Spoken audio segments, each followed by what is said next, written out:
padre era un impresor, eh, salió del orfelinato cuando tenía 17 años, entró a los 5. Ahí se especializó en tipografía, en impresión, porque había varios rubros para qué es lo que lo quería estudiar. Y ahí su vida la ha hecho como autodidacta y empezó a trabajar en imprentas de Lima. Era una persona muy capaz, muy hábil en la parte técnica y poco a poco fue recorriendo las mejores editoriales en Chile, en Colombia, en Brasil, y también estuvo 5 años en Argentina a cargo de las publicaciones de Editorial Losada, que es una editorial súper grande, y con mucha experiencia en lo que es impresión. Entonces, en el año 60 crea Industria Gráfica y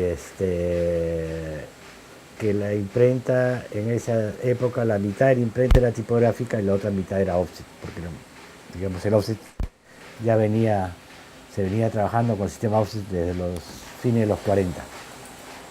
Se caracterizó Isográfica siempre por ser una imprenta que le abría las puertas a todos. Muchos escritores pasaban y venían siempre acá a publicar sus poemas, sus libros. Muchos artistas para hacer sus catálogos. Muchas aventuras periodísticas como revistas. La gran mayoría de los 60 pasaban por acá. Algunas duraban mucho, otras poco. Tuvo también en la historia digamos, sus altibajos con la serie de atentados, digamos, de asaltos que ocurrían cuando tú imprimías ollas, caretas o hacías libros que estén en contra del gobierno militar. Entonces entraban, cerraban 4 cuadras a la redonda y se llevaban los libros, y no solamente los libros, se llevaban, o las revistas, caretas, ollas, sino se llevaban lo que encontraban, papel, tinta, y te llenaban la imprenta y después no tenías con quién cobrar, ¿no? Pero eso pasó como 16 veces. Y bueno, siempre se mantuvo entre libros y revistas. A su vez, en campaña política se encontraba desde Frejito hasta Armando, Belaunde, bueno, eran de todos los rubros políticos se encontraban y se armaban unos lindos debates mejor que en la televisión. Mi papá coeditó los primeros libros del IEP con Moncloa, después con Abelardo Kendo, creo que era Mosca Azul. Se hicieron un montón de libros y durante muchos años. Hueso Húmero, que es una revista que sacaban conjuntamente con Mosca Azul y mi papá. Después se trabajaba bastante con los fondos de cultura de la Católica, cuando recién se forma el fondo editorial. Y otro que también venía y era Emilio Adolfo Westphalen, porque acá se imprimía para mí la mejor revista cultural, que se llama Amaru. La revista Oiga. A Paco Ibartúa también era un fanático de la tipografía. Y entonces, en esa época, hasta los 80s, Paco no le gustaban los tipos de letras de IBM, de la Composer, sino le gustaban los tipos tipográficos. Entonces, su revista, que salía semanalmente, se digitaba íntegramente en linotipo. Que yo desde que era chico siempre con Javier era como, digamos, un tío de cariño, digamos. Y yo sé que con mi papá tenían una gran amistad y papá le aconsejaba en los tipos que tenía que tener para su monotipia, digamos, que lo que él hacía. Y yo sé que después que también los libros de Heró se imprimieron en nuestra gráfica por los 63, 4, por ahí si no me equivoco. Y sí, bueno, tenían temas de colaboración que son los tipos y la letra, y siempre había una unión entre ellos dos. Bueno, el momento más crítico creo que fueron una época en que casi perdimos el control de la imprenta, fue tomada por la comunidad, que había gente infiltrada de seguridad del Estado.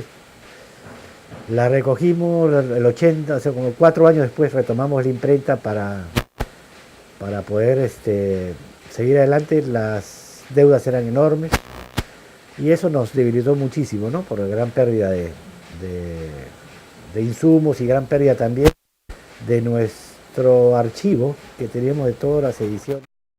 Prácticamente fue diezmado.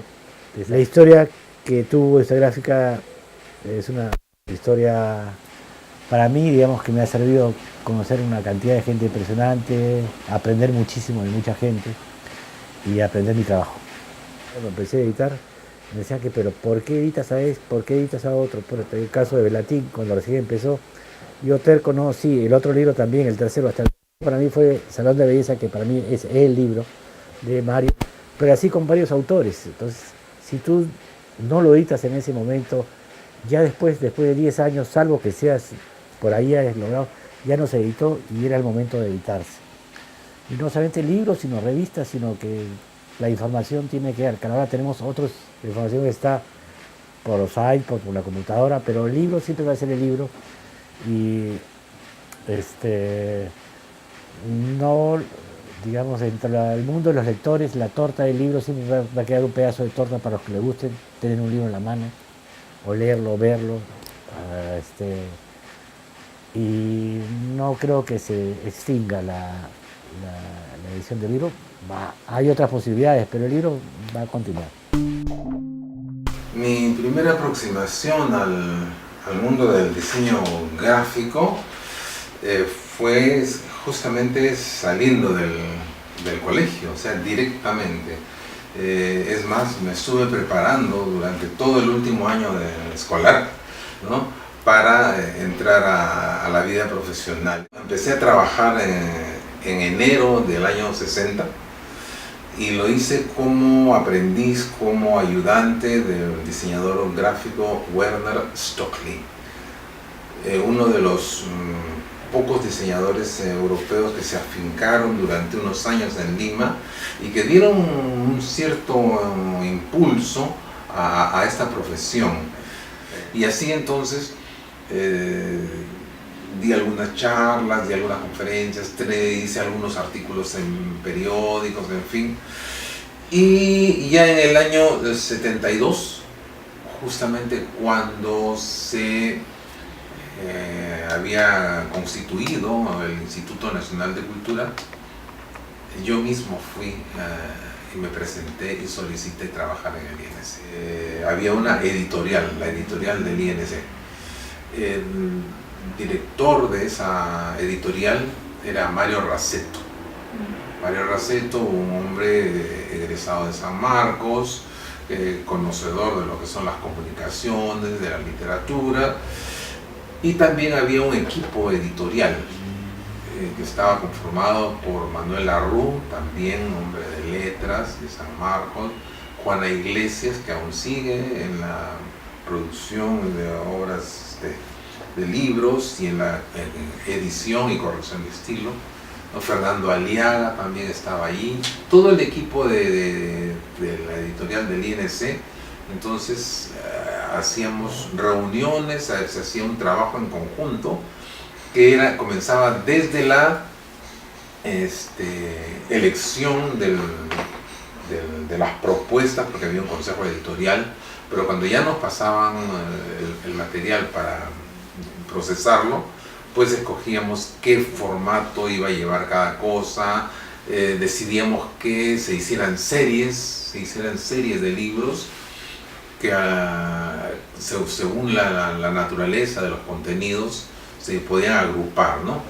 De esas ocasiones yo rescataría las veces que he podido explorar algunas técnicas, como por ejemplo en una carátula que se llamaba La partida inconclusa, estuve trabajando todo manualmente con una especie de collage para simular el efecto que se consigue con un mosaico donde las piedritas, las teselas se organizan y los elementos ya se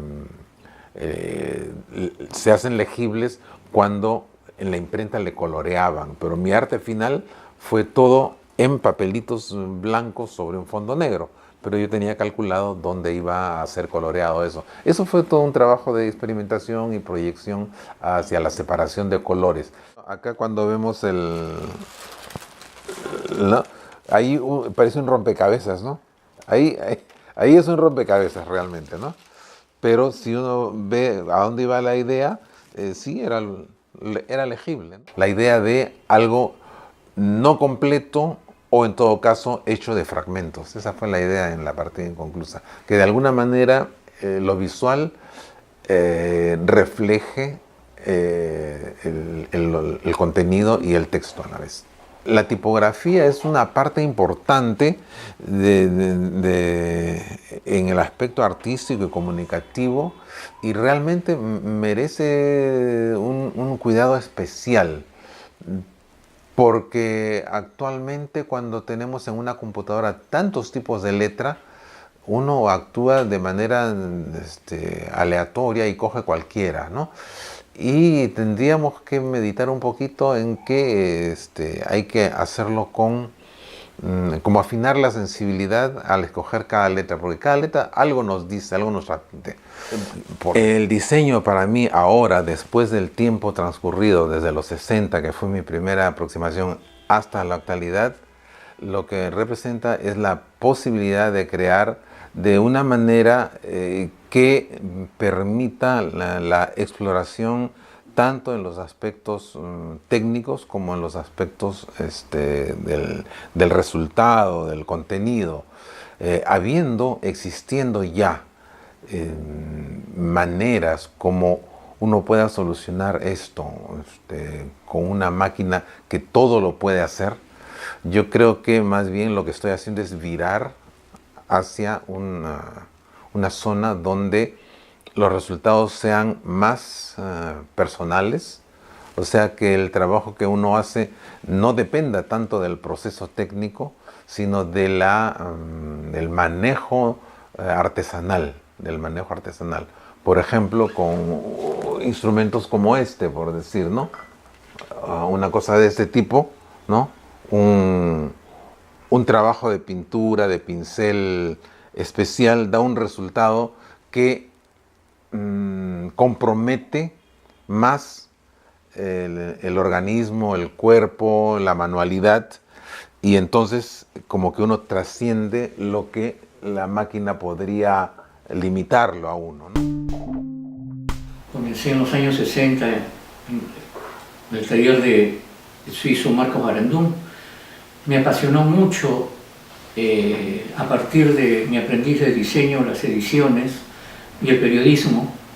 Trabajé en periodismo en un vespertino y ahí en el mundo del periodismo conocí lo que eran las ediciones de revistas. Al poco tiempo conocí a Francisco Carrillo, que supo de mi trabajo de diseñador y me buscó para una editorial que él dirigía y que iba a sacar un libro con la rama florida de Javier Sologuren.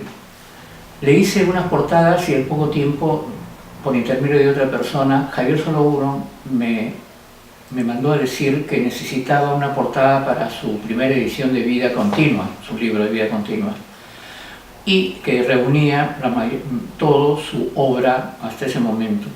Yo le mandé 3 bocetos, él escogió uno, todavía no lo conocía personalmente, hasta que yo lo visité personalmente. Él me buscó para agradecerme a mi taller que yo tenía en Lima. A partir de ese momento fue una gran amistad con Javier Sologuren, que entre el trajín con los poetas, a través de Javier conocí a Arguedas, conocí a Gerson, conocí a Paco Carrillo, a Moreno Jimeno, etcétera, a muchos poetas de la época, donde asistía a las tertulias de ellos y se hablaba básicamente de poesía y de ediciones. Y a una de las personas con quien hice muchas migas y mucha amistad fue con Gonzalo Rose. Un día Juan Gonzalo Rose fue a mi taller y me dijo: Víctor, ¿por qué no hacemos una empresa donde damos servicio de imagen y boletines periodísticos. Yo me encargo de la parte de la escritura y tú de la parte de gráfica. Y así quedamos. Así es que él llegó el día siguiente con el nombre, y vino con el nombre Arte Reda. Entonces a mí me llamó la atención, Arte Reda, no sé, pero... Y yo digo, ¿pero qué significa Arte Reda? Me dice, Arte Reda significa arte y redacción de publicaciones especiales. Pasó un mes, 2 meses y no lo encontraba.